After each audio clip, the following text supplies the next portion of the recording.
ஏ விஜய் வீட்டை விட்டு வெளியே வா. ஏ விஜய் பணியூர் விட்டு வெளியே வா அப்படின்னு சொல்றவங்களுக்கு என் வீடு எதுன்னு தெரியுமா?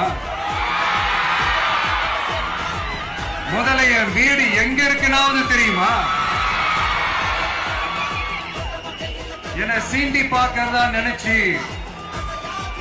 கிண்டலும் கேலியுமா பேசுறவங்களுக்கு நான் சொல்றேன், இந்த தமிழ்நாடுன்னு சொல்றாங்களே, அது மத்தவங்களுக்கு வேணா ஸ்டேட்டா இருக்கலாம். ஆனா என்ன பொறுத்த வரைக்கும் என் தாய் நாடான தமிழ்நாடு தான் என் வீடு.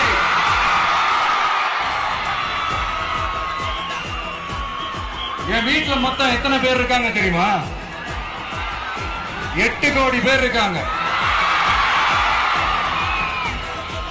ஒட்டுமொத்த தமிழ்நாட்டு மக்களும் என் வீட்டு மக்கள், என் குடும்பம், என் உறவு, என் சொந்தம். எனக்கு எல்லாமும் கொடுத்த இந்த 8 கோடி சொந்தங்களுக்கு இனிமே எல்லாமுமா கூட நிக்க போறது இந்த விஜய் மட்டும்தான்.